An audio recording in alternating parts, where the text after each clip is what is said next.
네, 여러분 반갑습니다. 경희대학교 한방병원 김진성입니다. 이 시간은 혀에 뭐가 났어요 라고 걱정하는 혀 돌기와 관련해서 혀통증 환자들에 있어서 이 혀 돌기 부위가 더욱 아프게 느껴지는 이유와 또 구분해야 할 혀암과 어떤 차이가 있는지 알아보도록 하겠습니다. 먼저 정상적인 구조물, 즉 해부학적인 구조에 대해서 이해가 필요한데요.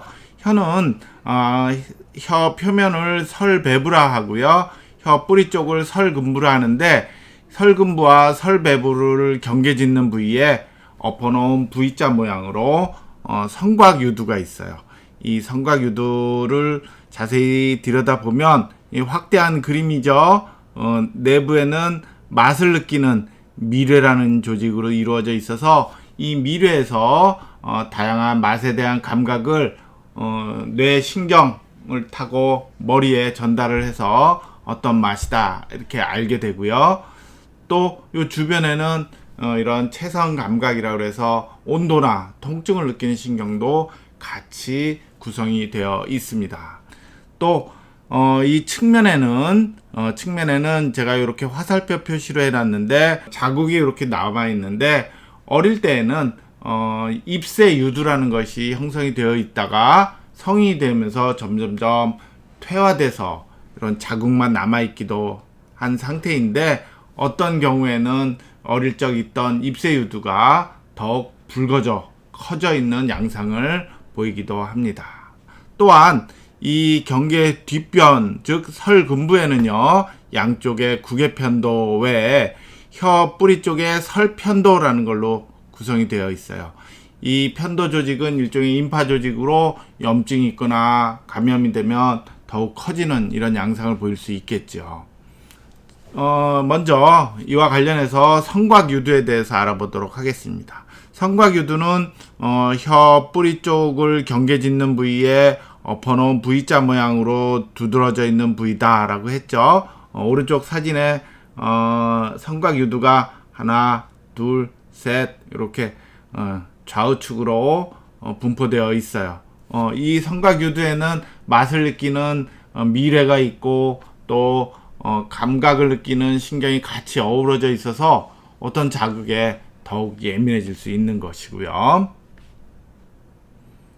두 번째, 혀 측면, 윗니와 아랫니 사이에 혀 뿌리 쪽이죠. 혀의 측면에는 이렇게 자국이 있는데, 어릴 적 있던 입새 유두라는 조직들이 어른이 되면서 대부분 퇴화하지만 그렇지 않고 이렇게 붉어져 있어서 남아있는 이런 양상을 보이기도 합니다.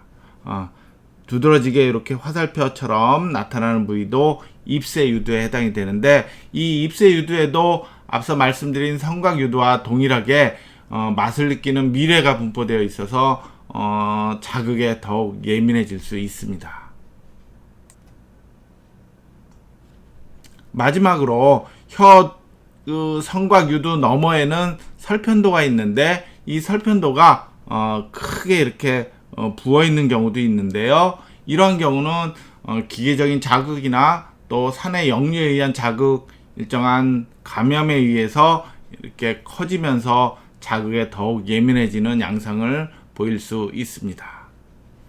이러한 세 가지 종류의 성곽유두, 입새유두, 설편도 조직들이 특히 혀 뿌리 쪽에 혀 표면이나 측면에서 두드러져서 있는 경우가 있는데요. 이 경우가 맛이나 감각을 느끼는 신경이 분포하고 있어서 자극에 더욱 아프게 느껴질 수는 있어요. 하지만 혀 통증을 일으키는 구강 자결감 증후군에 있어서 이러한 돌기가 직접적인 원인이라고 볼 수는 없습니다.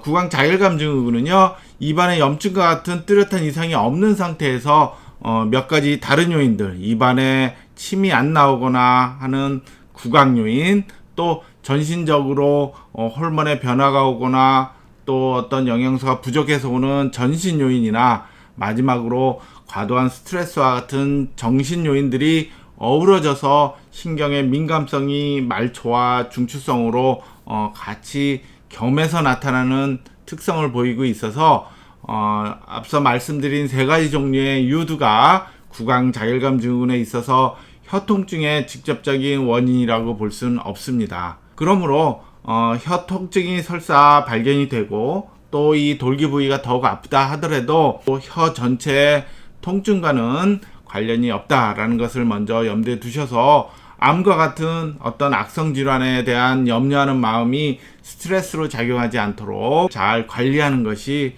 무엇보다도 중요합니다. 마지막으로 이러한 세 가지 종류의 혀 돌기와 구분해야 할 병 중에 하나가 혀에 발생하는 악성 종양인 설암인데요. 설암 가운데서 특정 하얀색의 병소, 보시는 사진에 화살표로 표시한 부위인데요. 하얀색의 병소가 두드러지게 튀어나오면서 발생하는 경우가 있어요. 이 경우 가볍게 생각할 수 없는 악성 종양에 해당될 수 있으므로 전문가 선생님의 진단과 조직 검사가 필요할 수 있다라는 것을 염두에 두셔야 하는데, 대부분의 설암의 경우는 초기에는 앞서 말씀드린 돌기와는 달리 전혀 통증이 없는 특징적인 소견을 보이는 경우가 많이 있습니다. 이상으로 혀에 발생하는 세 가지 돌기의 종류와 이러한 돌기가 발생하는 이유, 또 특히 이 부위가 더욱 아프게 느껴지는 이유에 대해서 알아보았습니다. 감사합니다.